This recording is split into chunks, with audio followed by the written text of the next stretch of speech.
I know it's been a while. The pandemic has been crazy and life has been crazy, you know, but I'm still here, and it's by the grace of God. So today we're going to talk about my favorite recording artist, my favorite girl, Miss Monica. You know, first of all, you know you're really a dope artist, and that's one of the things that the artists used to be able to do back then, is just go by one name. When you go by one name, you are the Sheezy. I want to start off by saying Monica, of course, she is a Grammy Award-winning artist, won Soul Train Lady of Soul Awards and plenty of other awards, and is an incredible singer. But I do feel like she's one of the most slept-on singers in our generation. Why do I say that? Where do we start from with Monica? First of all, she dropped her first album at 14 years old. Okay, now, this is 1994 or 95 when she came out with her first album, which means this is before auto-tune was popular, before all these things, before a computer and everything went to the way that it was and how technology is today. So you know nobody wasn't recording an album in a month or a couple months. So you know this is something that she worked on. So for her to release an album around her 14th birthday, she would have already had to start recording it a year and a half to two before then, because that's how artists did back in the day. You know, they didn't release music every week, and they didn't put out an album so fast. It took them time. So certain songs that you're thinking of, that you think of when you think of Miss Thing, which is a iconic, legendary, classic album, this girl recorded it between the ages of 11 and 12. You know what I'm saying? So props is just due for that. Not to start off by mentioning her first single, Don't Take It Personal, was #1 and on the R&B charts, and so was Before You Walk Out of My Life, which made her break Stevie Wonder's record and become the youngest artist to have 2 consecutive #1 or top 10 hits, or however that went. That's something that I remember learning about her way back in the day, because I've been a fan since day one. So we're starting off there. We're talking about somebody who recorded an album and had it finished by 14, who broke Stevie Wonder's record for being the youngest artist on the Billboard charts to have that accomplishment. And this is just in the first year of her career. Go on to do a movie like people forget about For You I Will, which is a song I wish she would have put inside of her medley that she did when she accepted. For You I Will, I mean, it's a huge crossover record that was 96, 97, you know, so we're talking a year or two into her career. She does Space Jam, which was a great soundtrack, one of the biggest soundtracks to one of the biggest movies ever, you know, with I Believe I Can Fly and all those songs that was on Space Jam. After I Believe I Can Fly, the next song you go to think of is For You I Will from that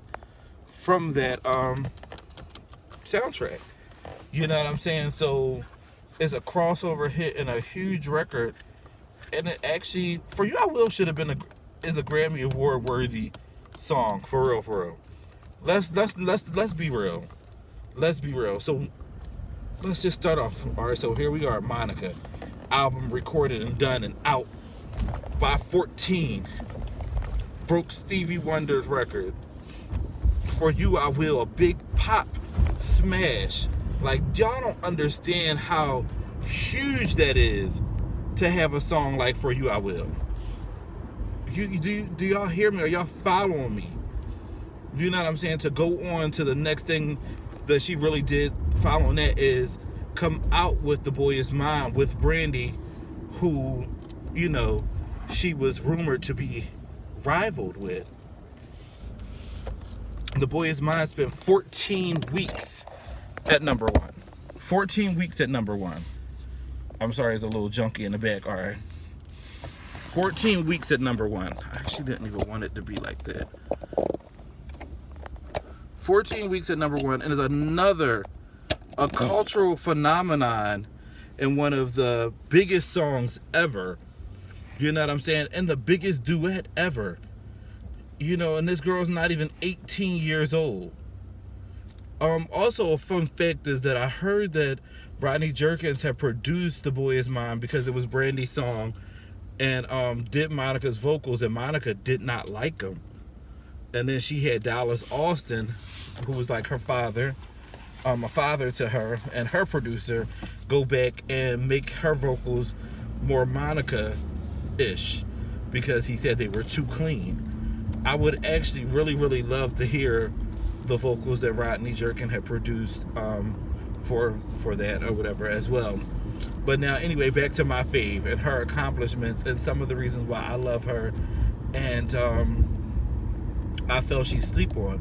I feel like, and once again, this is not a comparison because I love both artists, and I know that a lot of people say that Brandy inspired a lot of people, and she's given credit for that. Even though I think that they both are two of the best artists ever who deserves all the flowers that they get and more, I do hear people credit Brandy as vocal inspiration, and I just feel like for around the time of the 90s, you know what I'm saying, there was no more of an inspiration to the way people sang and the way 90s music is perceived than Monica. You know what I'm saying? Like, I feel like she has just as much influence on artists. I remember all the voices and tones and things that I hear and runs that I hear, and I say, that's a Monica run. You know what I'm saying? That's a Monica. Monica would have moved her neck like that. Monica would have danced like that. Monica would have used that tone, because Monica, as to where Brandy is known for placing her runs and her harmonies in intricate places, and makes a great sound. Monica is more of the melody and the soul and her pronunciation of different words. If you pay attention, like certain things that Monica does, she'll darken the sound of her voice and darken the strength of the word in which she's saying. Like, certain times, it's certain things and phrases that she's saying in certain songs that, you know, a lot of other singers would not have had that mind and that creativity inside them to sing it the way Monica did.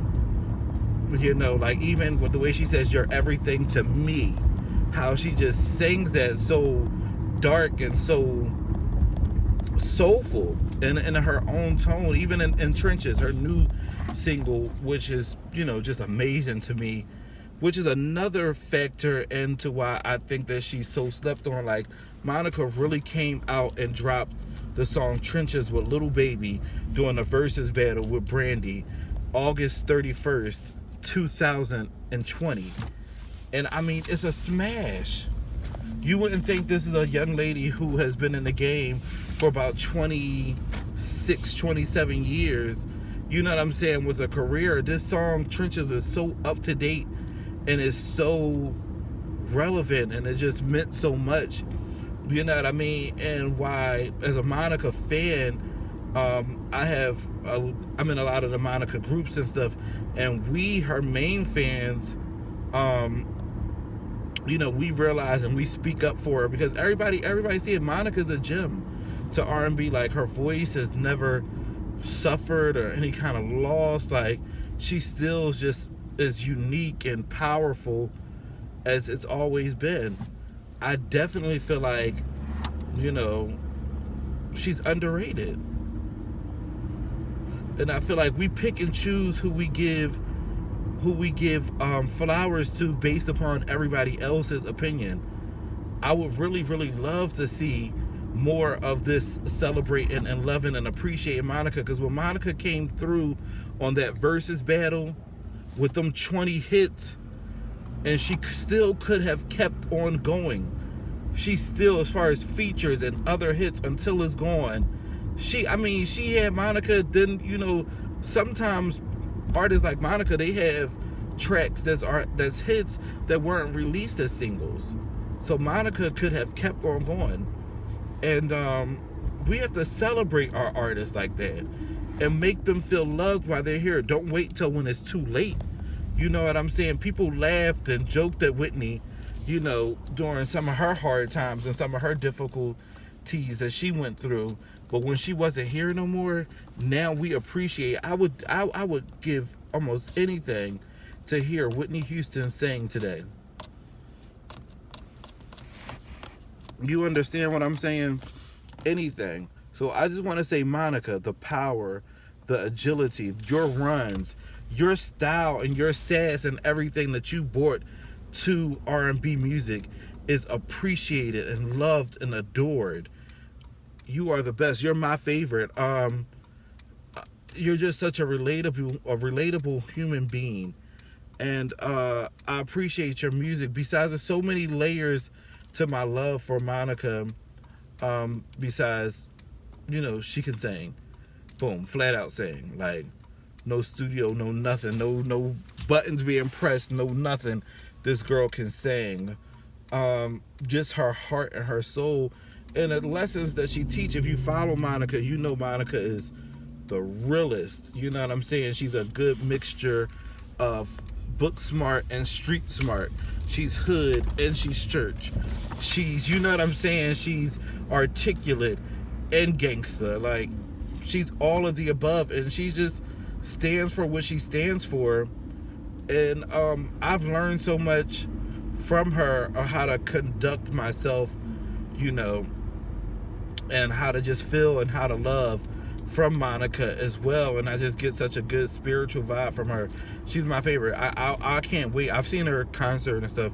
I really am looking forward to meeting her, and hopefully my platform will be big enough one day where I can maybe interview her or sit down and even be like cool with her, have whatever, because that's the kind of artist that she is. You don't hear people talk trash about her that she worked with. She's just so humble, beautiful. Her family is amazing. I love Monica. I really love Monica. I want y'all to take some time out and listen to a few Monica songs. Take some time and listen to some Monica today. Appreciate and love on my Monica. Listen to songs like Catch Me or Cry, One in a Lifetime. You know what I'm saying? I Know.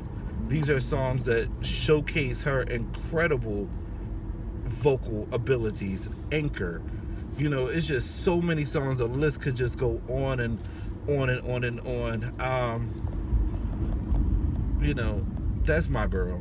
That's my girl. It's just so much that I could just say to how I relate to her, all the things that she's endured and stuff, like, in her love life and in her personal life, just makes me love her even more. And it's just so relatable to me. Like, I've never seen an artist like that, because a lot of people, they think about hitting high notes and holding notes, and they don't appreciate when somebody can flat out sing. I want y'all today to do me the favor of listening to a Monica joint.